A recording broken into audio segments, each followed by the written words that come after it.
ताकत को काबू में करने के लिए जेलेंस्की की इंटेलिजेंस और नेटो देशों की खुफिया एजेंसियों ने एक बड़ा प्लान तैयार किया। मकसद था रूस के फाइटर पायलट अपना फाइटर जेट या बॉम्बर लेकर यूक्रेन या फिर नेटो की जमीन पर पहुंच जाएं। इसके बदले उनको 16 करोड़ रुपए देने का लालच दिया जाना था और साथ में यूरोप में किसी देश में नागरिकता के साथ रहने का पूरा इंतजाम। लेकिन व्लादिमीर जेलेंस्की की साजिश का क्या हुआ, जिसमें वो सीक्रेट मिशन के साथ व्लादिमीर पुतिन को पूरी दुनिया में बेइज्जत करने के साथ उनका मजाक बनाना चाहते थे। ये एक तरह से रूस के पायलट को उनके विमानों के साथ चुराने वाला प्लान था, जिसका बड़ा मकसद पुतिन का अपमान था। इस प्लान का क्या हुआ, कौन फंसा, किसका पर्दाफाश हुआ, इसके लिए रूस के पायलट्स को लेकर इस रिपोर्ट को बहुत गौर से देखिएगा, क्योंकि ये खबर बहुत गंभीर है। ब्रिटेन का मीडिया इस खबर को बहुत प्रमुखता से छाप रहा है। ये खबर पूरे यूरोप ही नहीं, पूरी दुनिया में हेडलाइन बन चुकी है। पुतिन के पायलट को चुराने वाली साजिश इतनी बड़ी थी कि इसमें दुनिया की बड़ी-बड़ी खुफिया एजेंसी शामिल थी। जब लड़ाकू पायलट्स को लालच वाले ऑफर के बारे में रूस की इंटेलिजेंस एजेंसियों को पता चला, तो रूस की खुफिया एजेंसी FSB ने अपना स्पाई ऑपरेशन शुरू किया, जो उनके फाइटर पायलट्स के इर्द-गिर्द और यूक्रेन के जासूसों के इर्द-गिर्द चलना था। रूस ने अपने सभी एयरपोर्ट और मिलिट्री अड्डों की सुरक्षा बढ़ा दी। रूस के फाइटर पायलट्स के साथ बड़े-बड़े अफसरों पर भी नजर रखी जाने लगी, क्योंकि रूस की खुफिया एजेंसी को पता चला था कि यूक्रेन और नेटो के टारगेट पर 3 तरह के विमानों के पायलट हैं। इनमें सुखोई 24 के पायलट हैं, सुखोई 34 के पायलट हैं और साथ में रूस के हैवी न्यूक्लियर बॉम्बर Tu-22 के पायलट भी हैं। इनके पायलट अगर डिफेक्ट करते हैं, यानी रूस को धोखा देकर कैंप बदलकर यूक्रेन या फिर नेटो में मिल जाते हैं, तो उन्हें 16 करोड़ रुपए दिए जाएंगे। रूस के पायलट को अपनी तरफ मिलाने के लिए यूक्रेन और नेटो की खुफिया एजेंसियों ने नीदरलैंड्स बेस्ड एक इन्वेस्टिगेटिव जर्नलिस्ट ग्रुप्स के एक मेंबर को भी शामिल किया, जिसके जरिए रूस में पायलट से संपर्क किया जाना था और एडवांस के तौर पर उन्हें $4000 दिए जाने की बात थी। अब आगे क्या हुआ, इसको समझने के लिए आपको ब्रिटेन के अखबार डेली मेल की ये रिपोर्ट देखनी चाहिए, क्योंकि इस रिपोर्ट में और भी सनसनीखेज बातें पता चली हैं। पायलट के साथ उनकी गर्लफ्रेंड को लेकर भी खुफिया एजेंसियों ने पूरी सेटिंग का भरोसा दिलाया था। अब यह साजिश यूक्रेन और नेटो की इंटेलिजेंस और रूस की खुफिया का मुकाबला बन चुकी थी। अब देखना था कौन किसको अय्यारी में मात देता है। अपने फाइटर पायलट्स को यूक्रेन के चंगुल से बचाने के लिए और जेलेंस्की की एक बहुत ही स्मार्ट साजिश को नाकाम करने के लिए FSB यानी रूस की खुफिया एजेंसी ने भी जाल बिछाना शुरू कर दिया, क्योंकि मामला अब पुतिन के अपमान के सीक्रेट प्लान का था। रिपोर्ट के मुताबिक रूस की खुफिया एजेंसियों ने यूक्रेन की इंटेलिजेंस एजेंसी और रूस के एक पायलट के बीच संपर्क का पता किया और इसे ट्रैक करते हुए उन्होंने अपने आगे की कार्रवाई शुरू की। इस पूरे स्पाई ऑपरेशन में एक मारिया नाम की लड़की की एंट्री होती है, जो रूस की ही इंटेलिजेंस एजेंसी की तरफ से प्लान की गई एक साजिश है, ताकि पायलट्स को लालच देने वाले यूक्रेन की साजिश को तोड़कर इसका पर्दाफाश किया जा सके। डेली मेल अखबार के मुताबिक मारिया को रूस के उस पायलट की गर्लफ्रेंड बताया जाता है, जिससे यूक्रेन की इंटेलिजेंस संपर्क में थी। मारिया की ये तस्वीर देखकर यूक्रेन और नेटो की खुफिया एजेंसी भी हैरान रह जाती है। यूक्रेन को रूस की काउंटर इंटेलिजेंस के बारे में तब पता चलता है जब पायलट की तरफ से मैसेज मिलता है कि वो खुद नहीं बल्कि अपनी गर्लफ्रेंड के लिए यूरोप के किसी देश का पासपोर्ट चाहता है। डेली मेल अखबार के मुताबिक इस बात पर हैरानी जताई गई और यकीन नहीं हुआ कि एक सामान्य से दिखने वाले पायलट की गर्लफ्रेंड इतनी खूबसूरत महिला भी हो सकती है। बाद में यूक्रेन की सीक्रेट एजेंसी जानकर हैरान रह जाती है कि रूस के पायलट को मारिया के बारे में कुछ भी मालूम नहीं है। तब ये बात सामने आती है कि मारिया तो दरअसल रूस की खुफिया एजेंसी की तरफ से प्लान की गई एक महिला है, जिसने उनके पायलट चुराने वाले मिशन को चकनाचूर कर दिया है। अभी जो कुछ तस्वीरें मिली हैं उसमें दावा किया गया है कि महिला कोरियर्स के जरिए पैसे भी भेजे गए। एक महिला कोरियर को रूस के कजान शहर में गिरफ्तार कर लिया गया। यूक्रेन और नाटो की खुफिया एजेंसियां इतनी अनजान थी कि उन्होंने पायलट की गर्लफ्रेंड के लिए रोमानिया और स्लोवेनिया के पासपोर्ट भी तैयार कर दिए ताकि पायलट के साथ वो भी यूरोप में बाकी की जिंदगी गुजारेगी। ये पुतिन का डबल ऑपरेशन कहा जाएगा। ये पुतिन का क्रॉस इंटेलिजेंस ऑपरेशन कहा जाएगा और सही मायने में ये जेलेंस्की को उनके ही खेल में हराना कहा जाएगा। जेलेंस्की तो रूस के पायलट्स तोड़ने में फेल हो गए।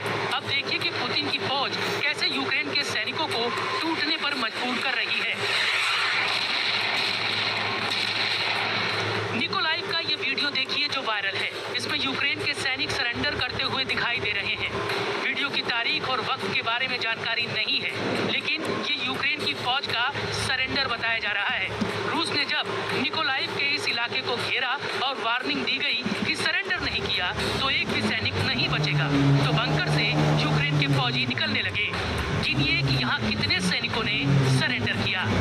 1, 2, 3 जमीन पर लेट गए, फिर चौथा, उसके बाद पांचवा भी बंकर से निकला। ये छठा किनारे पर लेटा हुआ है, फिर 7, 8 और 9वें ने भी सरेंडर किया। 10वां भी जमीन पर लेट गया, फिर 11वां आया। 12, 13, 14वें ने भी हथियार डाल दिए। यहाँ रूस का फौजी मशीन गन लेकर देख रहा है कि किसी के पास हथियार तो नहीं है। 15वां भी जमीन पर लेट चुका है। अचानक फिर दरवाजा खुला, यूक्रेन के कुछ और सैनिक बाहर निकले। 16, 17, 18 तो यहाँ बंकर में 18 सैनिक छुपे हुए थे जिन्होंने रूस के सामने सरेंडर कर दिया। सबके सब जमीन पर उल्टे पड़े हुए हैं, चेहरा जमीन की तरफ। ये पूरी तरह आत्मसमर्पण है। यहाँ रूस की फौज का खौफ इतना ज्यादा है कि अब यूक्रेन की फौज जान बचाने के लिए लड़ रही है। डर ऐसा कि उन्हें मालूम है कि लड़ते रहने का मतलब है कि जिंदा बचने की उम्मीद ना के बराबर है। इसलिए अब यूक्रेन की फौज रूस के सामने सरेंडर कर रही है। जेलेंस्की ने इन सैनिकों को उम्मीद दिलाई थी, उसमें वो लगातार फेल होते जा रहे हैं। यूक्रेन की जमीन का एक बड़ा हिस्सा रूस के कब्जे में आ चुका है। Україна вистояла під жорстоким ударом Росії. Нам вже вдалося звільнити частину території, яка була окупована після 24 лютого. Поступово звільнимо і інші райони нашої держави, які зараз під окупантом. अब आपको दिखाते हैं पुतिन का मिशन खार्किव और उसे रोकने के लिए जेलेंस्की की फौज क्या कर रही है। यूक्रेन की सेना के एक ब्रिगेडियर जनरल सेर्गेई मेलनिक की कमांड में इस वक्त यूक्रेन की सेना खार्किव से पहले जंगलों के बीच मूवमेंट कर रही है। यूक्रेन के दूसरे सबसे बड़े शहर को बचाने के लिए ये वो मोर्चा है जहां यूक्रेन का दावा है कि रूस की फौज इस तरफ एक कदम भी आगे नहीं बढ़ा सकती।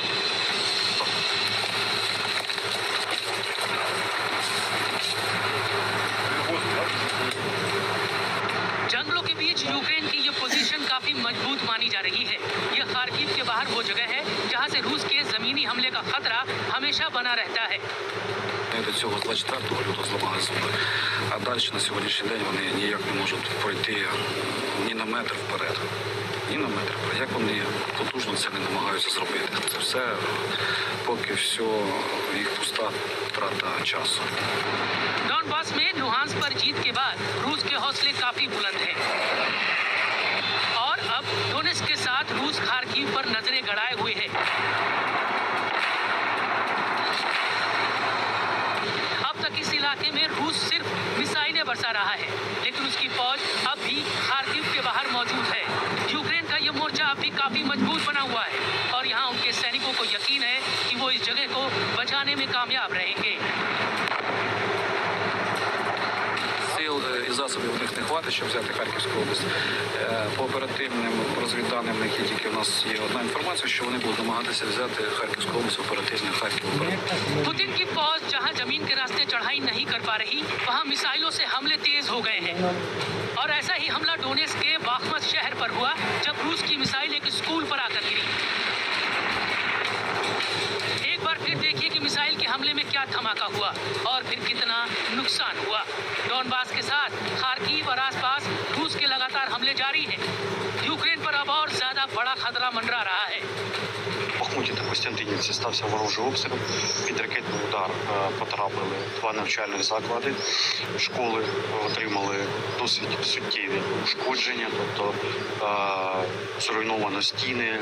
Школа у Бахмуті була потрапляння майже в центр будівлі. На щастя, на момент влучань ніхто тілесних ушкоджень не отримав, люди там не перебували. Поліцейські виїжджали на місце події та документували наслідки збройної агресії. यूक्रेन का दावा है कि अब तक युद्ध में रूस ने 2000 से ज्यादा मिसाइलें दागी हैं। रूस के अचानक तेज हुए हमलों को लेकर यूक्रेन में बहुत ज्यादा दहशत है। पुतिन और उनके विदेश मंत्री पहले ही कह चुके हैं कि अब न सिर्फ यूक्रेन पर हमले तेज होंगे बल्कि युद्ध का दौर चलता रहेगा।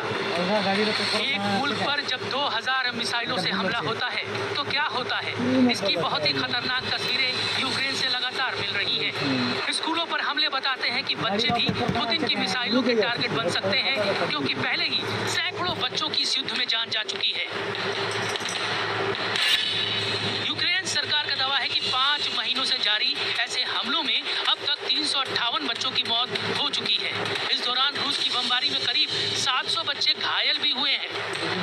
То, если у кого в школе учились, кто не поуезжал, все поприходили, учителя, родители, кто мог, тот и пришел.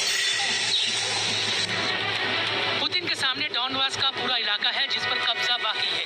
पुतिन के सामने खार्किव और कीव का चैलेंज भी बरकरार है। वहीं जेलेंस्की के सामने रूस के पायलट्स को काबू करना चुनौती बन गया है। हालांकि यूक्रेन का दावा है कि उसने रूस के 200 से ज्यादा फाइटर जेट मार गिराए हैं, जबकि 180 से ज्यादा हेलीकॉप्टर भी यूक्रेन के आसमान में तबाह किए गए हैं। लेकिन अब उनके एयर डिफेंस में ज्यादा दम नहीं बचा है। ऐसे में वो उनको अपने लालच वाले जाल में फंसाने की कोशिश कर रहे हैं। देखा जाए तो जेलेंस्की रूस को रोकने के लिए हर तरीका इस्तेमाल कर रहे हैं, वो खामोश नहीं बैठे हैं। Представники нашої держави жодного дня не припиняли роботу, щоб отримати ефективну ППО. І ми маємо певні домовленості щодо цього.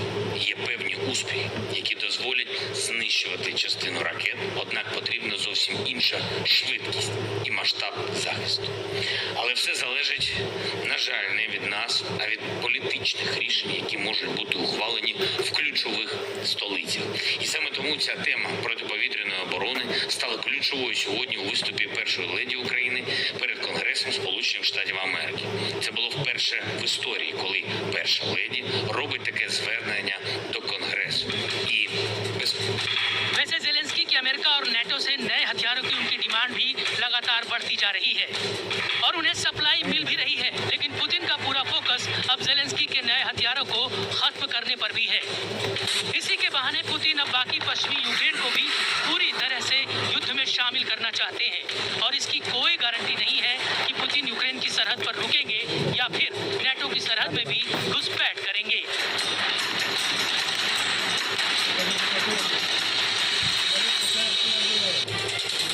तो आइए अब आपको दिखाते हैं 30 मिनट में मौत का ट्रेलर। बिल्कुल सही सुना आपने, यूक्रेन युद्ध के बाद एक दूसरे युद्ध का भी सायरन बज गया है। हवाई हमले का अलार्म बजा और आसमान में ऊपर ड्रैगन और नीचे जंग का खौफ। जो जहां था वहीं छिप गया। ताइवान की राजधानी ताइपे में चीन से युद्ध की आशंका के बीच जंग का कितना खौफनाक ट्रेलर दिखा। कच्चा चिट्ठा में आज इस स्पेशल रिपोर्ट के जरिए आप देखिए चीन के बहुत ही खतरनाक इरादों के बारे में कई नई बातें पता चली हैं।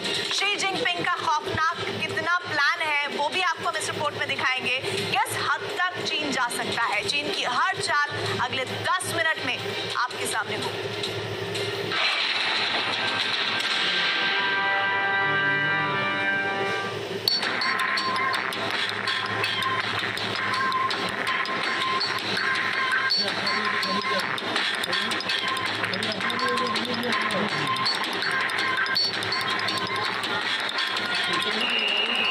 ताइवान में इमरजेंसी अलार्म, हवाई हमले का बजा सायरन।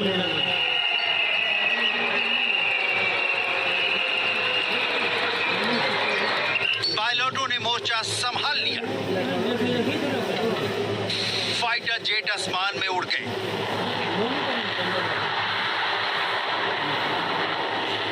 रोड सड़क पर पसरा जंग का खौफ।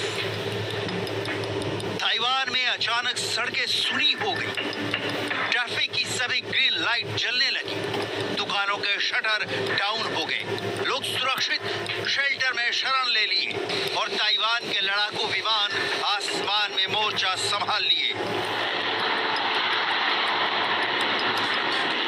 नीचे एयरबेस पर जवानों के एंटी एयरक्राफ्ट गन अपने अपने टारगेट पर लॉक हो गए।